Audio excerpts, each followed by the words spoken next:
We've just confirmed what many feared, and what the Bureau hoped would never see daylight. The FBI has been caught red-handed deleting digital evidence tied to the Charlie Kirk assassination. Not speculation, not hearsay, hard proof. Eyewitness footage, metadata, archived backups gone. Servers wiped, accounts erased, links redirected into nothingness. And if this was just a routine investigation, if there was really nothing to hide, then why are they doing this?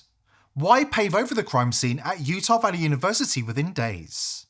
Why silence over 3,000 people under a gag order? Why ban the investigation into a foreign intelligence agency linked to the assassination by Bureau agents? Why purge the internet itself to make sure no trace remains of Erica Kirk's ties to an orphanage credibly accused of trafficking children to Israel? The FBI isn't just deleting data, they're rewriting reality in real time. And once you see what they're erasing, it's going to shock you to your core. Today's video is brought to you by VP.net, the only VPN I trust to protect my privacy from the deep state. VP.net is built to block deep state actors from spying on you. Their military-grade hardware is impenetrable. Signing up to their service also helps to keep my show on the air. Visit vp.net/TPV to find out more. Right now, as you're hearing this, Kash Patel's FBI is moving to take down archive.today, also known as archive.is and archive.fo, one of the last independent archive sites left on the web, under the pretext of copyright law. That's the cover story. But the truth is about memory holding inconvenient information. Now, if that sounds familiar, it should. They pulled the exact same play a decade ago when they went after Kim.com and Mega. Remember that? The headline said it was about piracy, but in reality, it was about control. It was about silencing platforms that gave people dangerous information about the elites and their crimes. And that's exactly why the elites want it gone. Because archive.today preserves the evidence of their crimes. The receipts they can't afford the public to see. And if it goes down, so does our history. So dead internet theory has been around for quite a long time, probably long before the internet was actually dead. And it's this theory that over time, there will be increasing amounts of literal robotic content, and then also kind of like astroturfed fake content, like one guy running 100 accounts.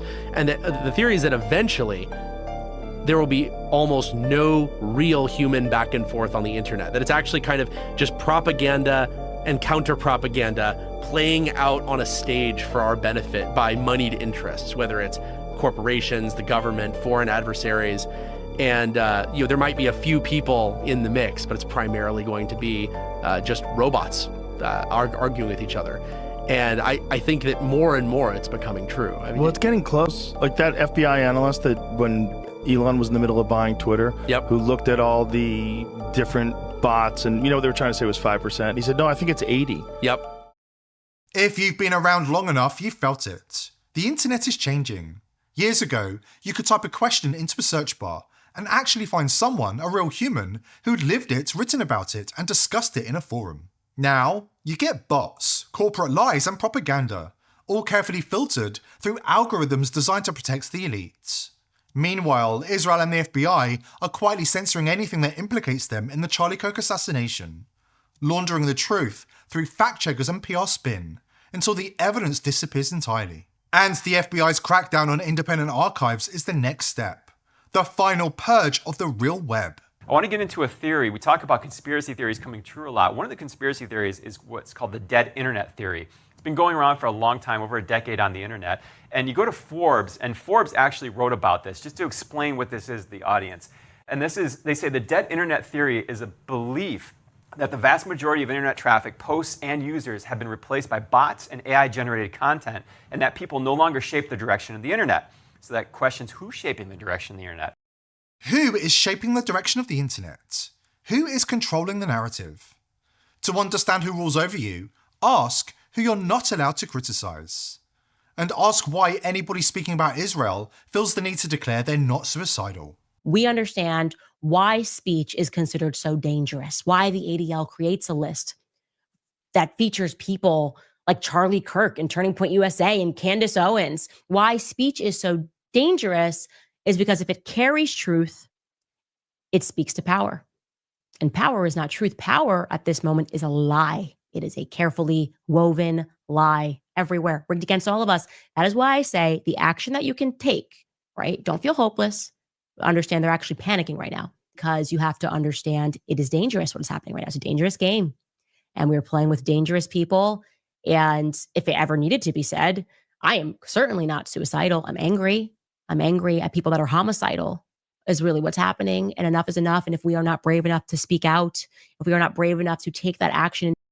Let's talk about what memory holing means. It's a term straight out of Orwell's 1984, the act of rewriting history in real time. When an article vanishes, when a politician's old speech gets deleted, when the scandal disappears from the search results, that's a modern memory hole. And archive.today was the antidote. It captured everything. The posts before they were fact-checked, the documents before they were scrubbed, the exposés before the journalists mysteriously changed their tune. Archive.org, the Wayback Machine, used to do this too. But now, they comply with takedown requests. They censor, they obey. Archive.today didn't. And that's why it's being destroyed by the elite power structure. Because right now, the FBI isn't just covering up the Charlie Kirk assassination, they're erasing the digital crime scene. The footage, the eyewitness accounts, the archived pages, wiped. And the few backups that remain are being hunted down one by one. So it started off where I got in contact, was talking to someone at the local field office there in my local state. And then it jumped up a few levels. Then I was talking to someone on like the national level. That person had called me back and they had said, because this was your friend, I think it's best that you erase the video from your phone because it's just going to give you PTSD. And then called it another time to ask if I had erased it. That was the first time that I felt like it was even right to post these videos. That was on my other account that was gone. And just was removed after 5 years of building it. If archive.today goes down, thousands of deep dives vanish forever. Pizzagate threads, intelligence leaks, financial corruption trails, child trafficking networks, everything. And what's worse, when the archive disappears, so does the proof that any of it ever existed. This is the final step of digital erasure. Not just deleting the truth, but deleting the proof that the truth ever existed.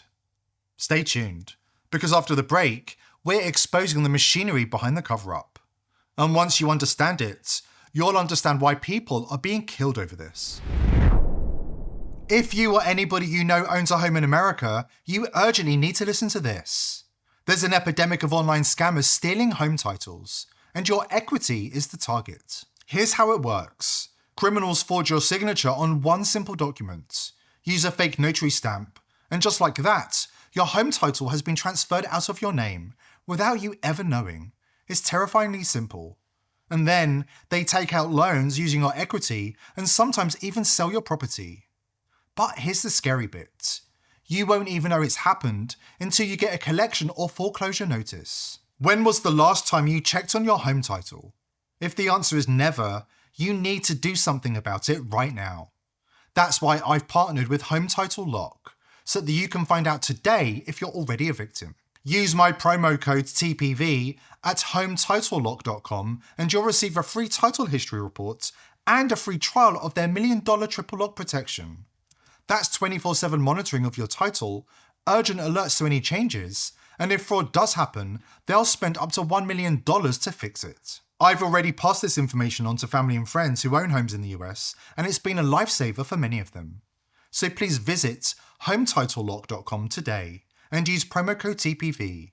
That's HomeTitleLock.com, promo code TPV. The First Amendment is under attack. Foreign adversaries disguised as allies have seized control of our government, and the FBI is now their weapon. They're using information itself as a tool of war, rewriting, censoring, erasing.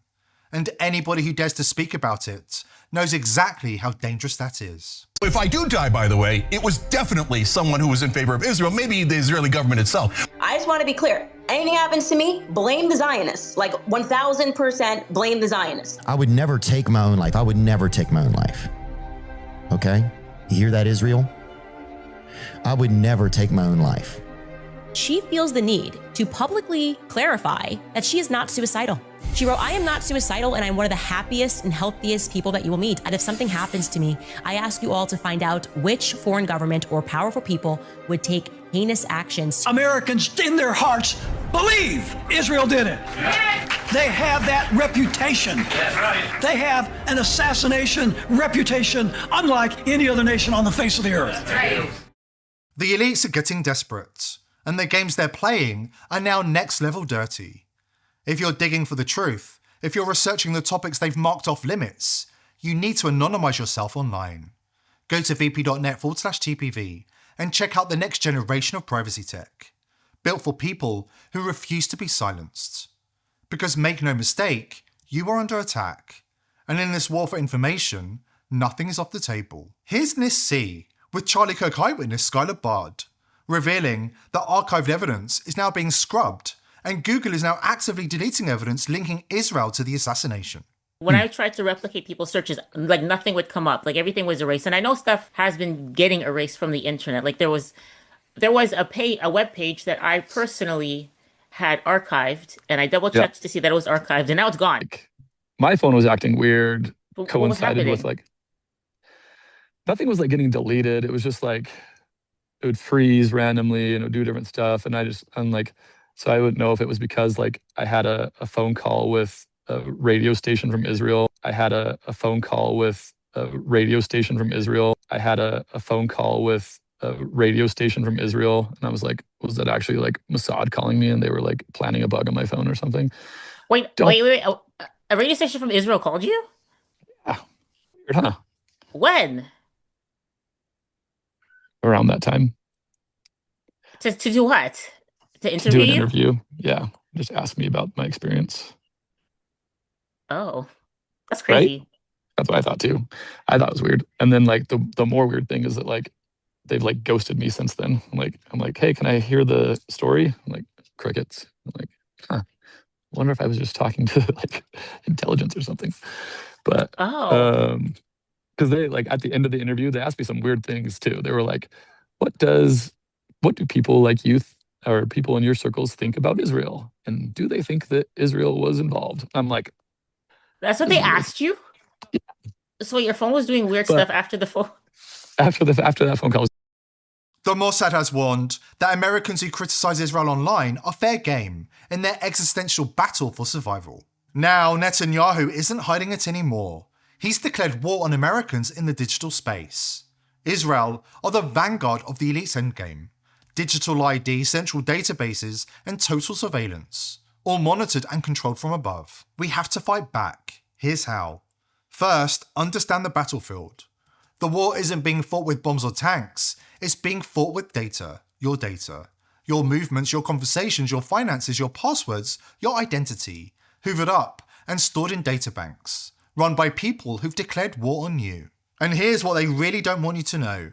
The most popular VPNs in the world, ExpressVPN, CyberGhost and Private Internet Access, have been bought out by Cape Technologies, an Israeli company closely linked to Mossad. Cape's roots trace back to Crossrider, a malware distributor notorious for hijacking people's devices, and its staff packed with Israeli former intelligence agents. We're talking about veterans of Unit 8200, Israel's NSA on steroids, and the Dovdaden Unit, Israel's undercover death squad. These are the people you're paying to protect your privacy.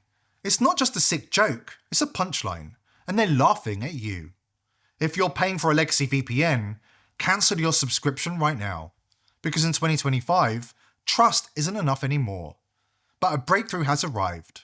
One that changes everything. Just like blockchain revolutionized finance by cutting out the middlemen, cryptographic networking is about to do the same for online privacy and wipe out the corrupt and infiltrated VPN industry. VP.net was created in 2025, built from the ground up to be verifiable, transparent, and unstoppable. Legacy VPNs say trust us not to log, trust us not to monitor you. VP.net says don't trust us, verify. Unlike legacy VPNs, every connection is protected by a mathematically verifiable cryptographic shield. So no third party, not even VP.net itself, can see or log your data. So if the government comes knocking, and trust me they do, VP.net has nothing to hand over. No logs, no user data, nothing. Even if somebody put a gun to their head, they'd walk away empty-handed. Head over to vp.net/TPV and see for yourself. vp.net is superior tech. It's fast, it's unhackable. And for our viewers, it's just $5 a month. A small price to pay to stay protected on the new digital battlefield. Protect yourself today. Join the movement at vp.net/TPV and shut Big Brother's eyes for good. And here's the best part. Your membership doesn't just protect you, it helps fund the world's first open source, independently audited privacy network, powered by the people, not corporations. Join the movement at vp.net/TPV. Don't trust, verify.